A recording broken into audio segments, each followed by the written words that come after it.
Je voulais, avant de répondre à vos questions, vous dire merci. Merci à Event TV News. Event News TV. Event News TV, excusez-moi, qui nous a permis de nous adresser à nos compatriotes et pour parler un peu de cette journée qui est événementielle et qui est la deuxième édition.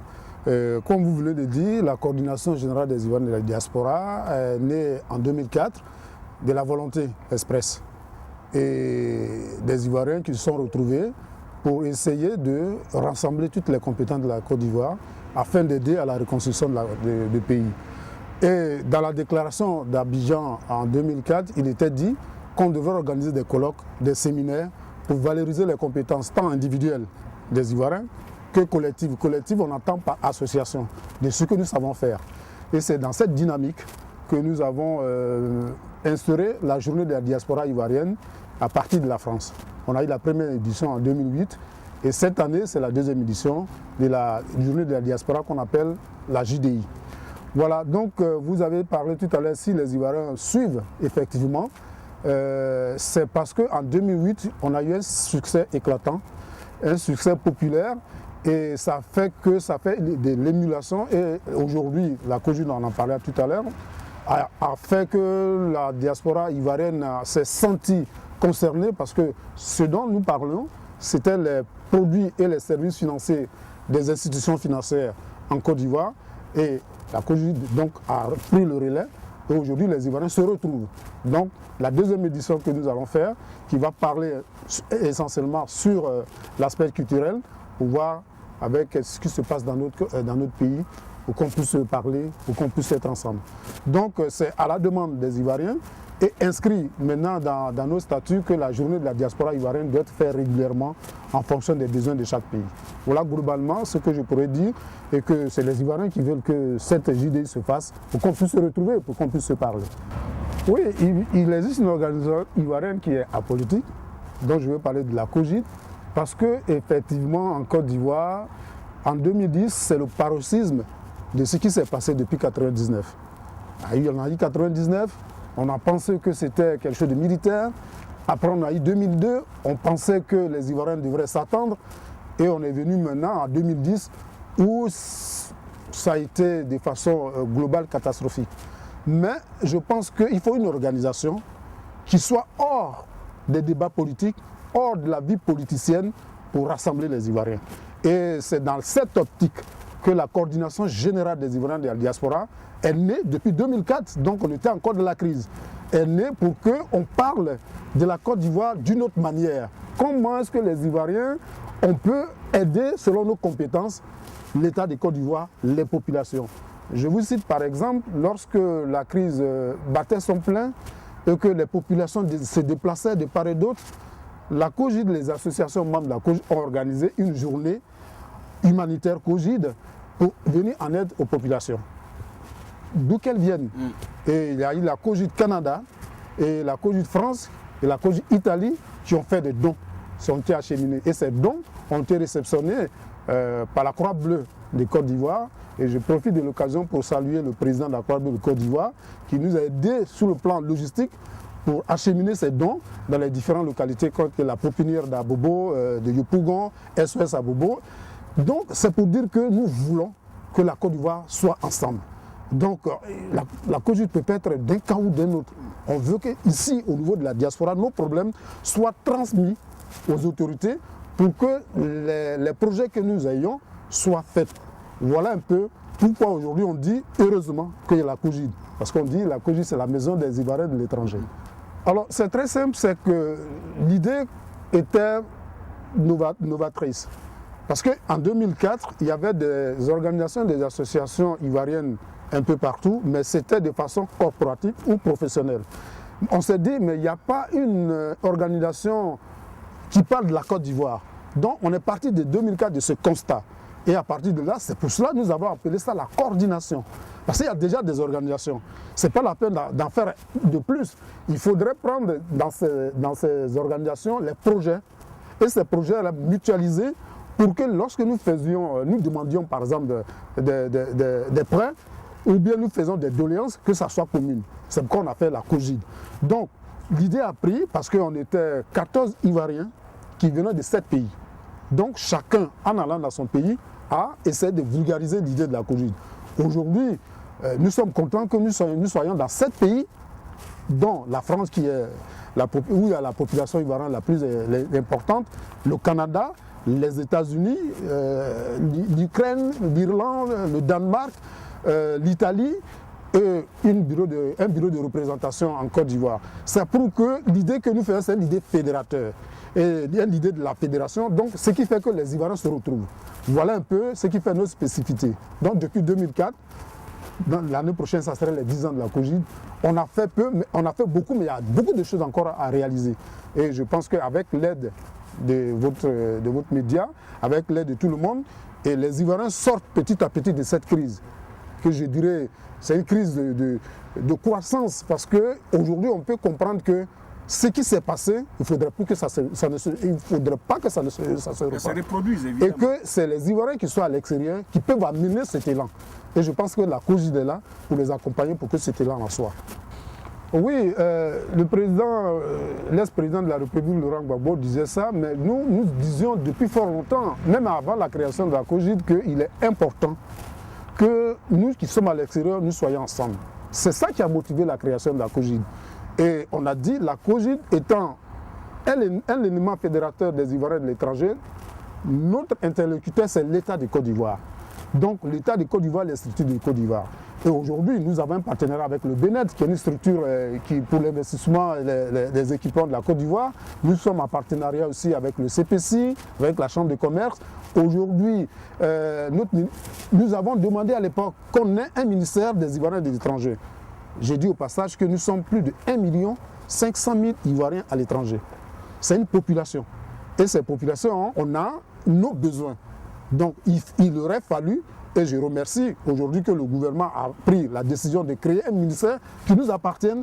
Comme ça, on peut discuter. Avec le ministère des Affaires étrangères, c'était un peu difficile. Parce qu'ils ont créé la direction des Ivoiriens d'étrangers qui était sous la tutelle du ministère des Affaires étrangères. C'était une coquille vide. On en a dénoncé. Et on a crié au fort qu'il nous faudrait un ministère. Bon, c'est un début, mais je pense que c'est maintenant qu'on peut diriger. Donc, aujourd'hui, cet appel qu'on lance de rassemblement, c'est très important. Même au-delà des Ivoiriens de l'étranger, nous disons aussi à la Côte d'Ivoire tout entière qu'il est bon, à un moment donné, qu'on se mette ensemble pour travailler, parce qu'on a un challenge à relever dans ce pays, pour ce pays qui est immensement riche. Il y a un ami qui disait que la Côte d'Ivoire n'est pas riche, mais elle est insolente de richesse. Donc, nous, qui sommes la première richesse humaine, c'est à nous de nous coordonner, de mutualiser nos compétences, parce qu'on est partout dans le monde. Et aujourd'hui, les Ivoiriens ils ont des postes, ils ont des techniques, ils ont de la finance, mais il faut que l'horizon politique s'éclaircisse pour qu'on y ait. Et nous travaillons à la COGID à ce que cet horizon s'éclaircisse. Merci de cette question. Ça me rappelle encore en avril 2008, avant la première journée de la diaspora, que l'Union des journalistes ivoiriens m'avait interviewé, on avait fait aussi une émission, et il y a un journaliste qui me disait Monsieur Ouaga, dans le temps, on a commencé, mais ça n'a jamais marché. Est-ce que vous êtes crédible? Est-ce qu'on peut vous faire confiance? Alors j'ai répondu à ce compatriote que la confiance, la crédibilité ne se décrète pas. On n'apprend pas ça à l'école.